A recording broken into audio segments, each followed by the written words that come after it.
I'm really excited to be here with you today. I can honestly say that it didn't start that way when Katie sent me an email a couple weeks back and said, Neil, would you consider being the speaker on Father's Day?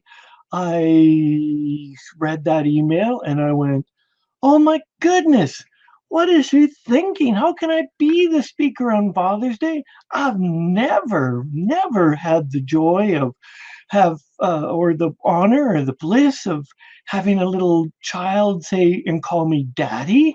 I've had them call me uncle. I've had them call me brat. Have call me troublemaker. But I've never been blessed with being called dad. So I was a little taken aback as to why is she asking me? And that's for Katie to know and not me. But the moment I asked myself is why did she ask me? One of the lessons from one of my previous teachers and mentors, Satyan Raja, came flashing to me. When given the opportunity to teach, and in this case speak, always choose to speak or to teach. So of course I said yes. And and as part of the process, as divine as God would have it, the universe, whatever word you're choosing to use, intervened or planted this little seed in within me, and I heard the Neil Young song, Old Man, Look at My Life. Well, sorry, the song is just called Old Man, but the lyrics caught me as Old Man, look at my life. I'm a lot like you were. Sorry for the horrific singing, but you get the idea. There's this beautiful song, and it's about an old man, hence or older man, my father, and how much I am like my father. And I followed in his footsteps. And the crazy part was at some point in my childhood, and I think we all go through it, that we'd go, oh my gosh, I don't want to be like my dad. No, no, no, no, no. And even I have a healthy relationship, and I've always had a healthy relationship with my father, but even at some point in my life, I was like, I don't want to be like my dad. He's like old. But now, the hopefully much wiser uh, version of myself, the Neil now, is able to look back and see uh, the joys with joy, the lessons and the wisdom that my father was imparting upon me. And uh, it wasn't perfect, his teachings, because he's human. And I was not the most perfect child. I was human. And together we created this experience of growing up. As I grew and tested the boundaries that were and rules that were set into the family, he learned as a person, and I learned and grew as a person.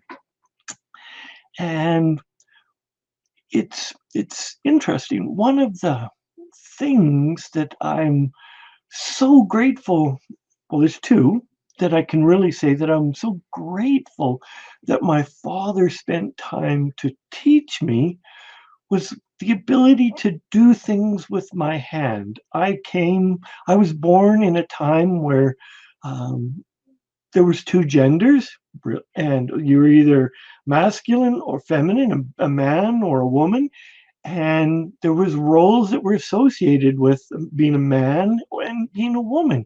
So my father was good at teaching me the gender roles of being a man for the time. I could do things with my hands. I can build, whether it's with wood, whether it's with metal. Have the ability to do mechanical things. I can take vehicles apart and most of the time put them back together. I can do plumbing, I can do electrical. So I was blessed with a father who had a mechanical aptitude and could take things apart and put them back together. And because of that, he chose that that was an important thing for me as a child to learn. So he spent the time to teach me these things that he believed would help me later on in life, to help me grow. He gave me a skill set that that he believed would serve me, and yes, they have served me well. Um, the other thing my father taught me is I have two older sisters and a younger brother. So our family, based on the time, was gender balanced.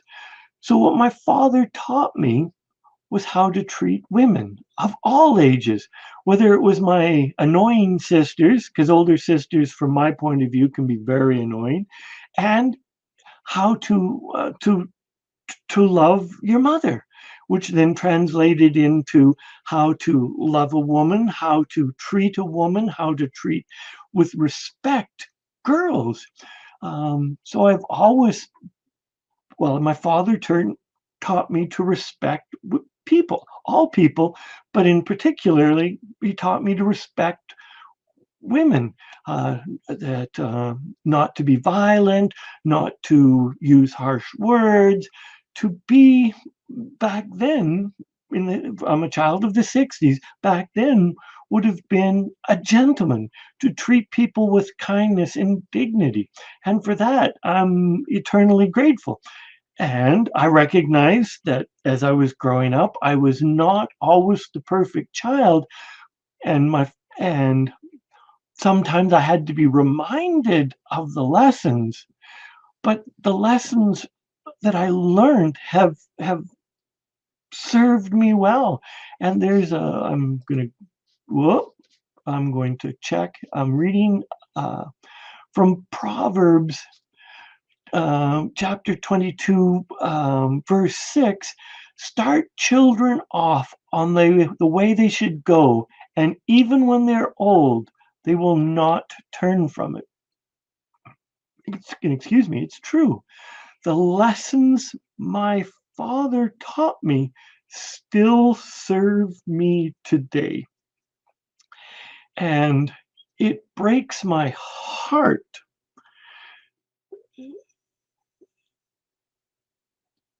that we have many families without a father figure in their lives. Because to me, as we raise children, and I say we because of the collective community and the village, as we raise children, children need to be raised with the balance of the masculine and a balance of the feminine, and not more of one than and less than the other. It needs to be a balance. Um, I think we're, as a society, with the breakdown of so many marriages, that we're robbing our children and this generation and future generations of the importance of having a father figure. Because truth is, men and women are different. I know, but we're so much different that we learn differently, we express differently, we emote differently or not. In some cases, men don't emote at all. So we need the balance in there. Um, in my life, I learned that could be a sharp edge to the masculine way of learning. I learned the masculine way of learning can be through challenge and adversary, but I also learned in the typical 60s way to forgive and forgive quickly. Like if in grade 7 I got into a fight, I had to defend myself. But so I fought this boy, and then the very next day I was still upset in that, and it was on school property, so the school principal called us in and had us talk, and then I was required to shake hands. And it is dumb, it's stupid, but yet in my case, for me, it worked. It brought in this masculine lesson of letting go, let bygones be bygones, and move past it. So the simple act of shaking hands and forgiving this young boy for his transgressions on me taught me in a masculine way to forgive and just be able to move on. I'm not saying that the feminine units can't do this, but it's a very masculine way of teaching. And if you look at many of the traditional ways that boys are taught to be tough, to be um, not show their emotion. And that part is wrong. Boys need to show emotion. But also, on the other hand, the masculine way of learning is through challenge. And I honor and respect my father who taught me through challenge, who taught me that it's okay and let me cry when I was all upset and be who I needed to be. I've been blessed through various parts of my life to have many men, many father figures in my life, aside from my own biological father. And I've had friends who, if I was to go back in time and if I could choose my father, I would choose mine. But if he was unavailable, I would choose a couple of my own friends to be my father. And I will use my friend Ron, who by any stretch of the means, he is not an athlete and a jock. And he was blessed with two wonderful sons. One cared more about sports and people. I mean, one cared more. His firstborn cared more about education and people, and his secondborn cared more about sports and people. And Ron was the education and people type person. So Ron had to learn an entire new way of being to be a supportive parent so that he could support his youngest son's hopes, dreams, and aspirations of being an athlete. And Ron's second son was provincial on all of the sports teams. He's was and is a phenomenal athlete, and only that not only, but it was possible because Ron chose to get out of his comfort zone and be part of the sport community and learn the sport and make sure that his son got the proper training and education with the sports, which sometimes meant Ron had to participate in sports days and various things, but Ron got out of his way to help his son. I have a friend named Rob who's very logical, very concise, an engineer type. And he recognized that communication with his children was paramount, and he didn't want to hinder his ability to communicate with his children. He wanted them to be able to communicate with him at all times through all types of conditions.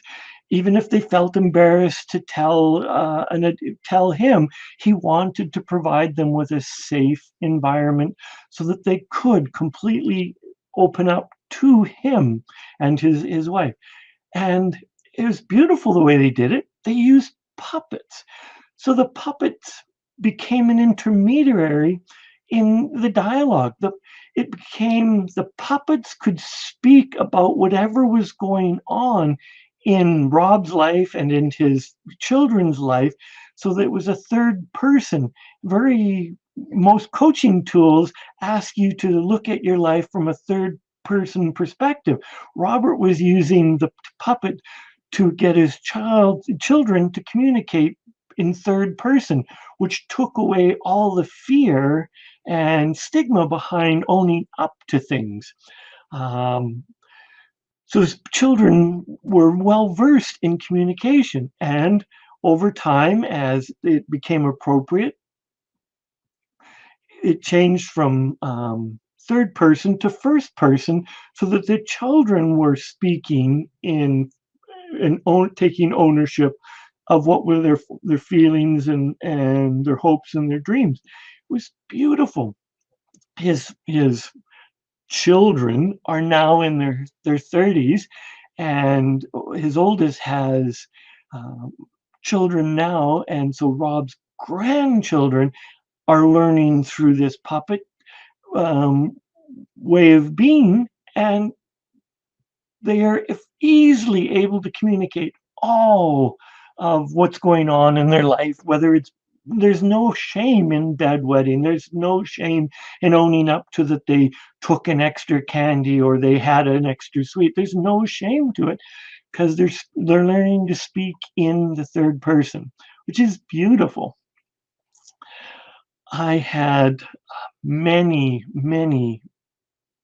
go back to many mentors, uh, longtime friends of our family. Um, Ken Crichton. Um, our families were so integrated when I was a young child with our friend Ken Crichton that he was a father figure, and he was like he taught me logical ways to take things apart and put them back together. That was he's a mechanic, and his ability to problem solve is phenomenal. Um, so yeah, old man, look at my life. I'm a lot like you were, and I have no embarrassment to say that my father has done a great job, and I am a lot like you. And then there's another verse. Old man, look at my life. 24. And there's so much more. And yeah, at that age of 24, I I was full of a lot, and I still am full of life and vim and vigor because my parents taught me to to go after my dreams, put them put, put them put them on paper, put it out there what you want, and then go and achieve them, recognizing that there is so much more. And it is only through lessons and hardship that I realize that I am the limiting factor. If I want something, there's nothing that I can't have or do. Well, maybe if I wanted to be an NBA player, because I really can't jump, but I could be a basketball player of great caliber. I may not be able to be the NBA, but I can fulfill all of my dreams if I'm willing to work at it. And I traditionally am the one that stops me from my dreams, not the world, not society. It is me that is the limiting factor.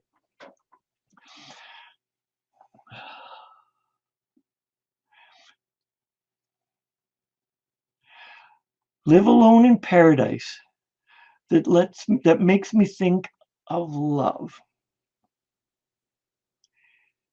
And paradise is this time that we meditate, this time that we move into being alone from the world. And I'm going to use the word of alone because there's no separation. God is always with us. There's no separation from God because God is within us, but alone in our thoughts. So that we have this time and this moment to be one. And it is in this moment that we are one, that it's really when we realize that it's nothing but love that makes me think of two, makes me think of another.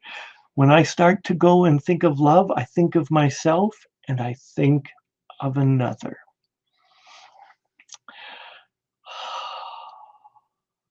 So I'm grateful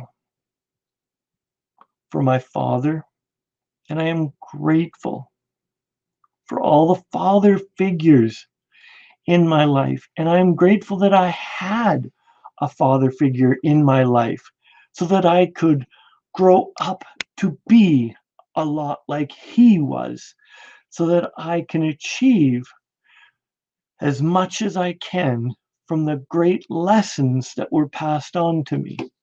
So once again, I will read Proverbs 22:6.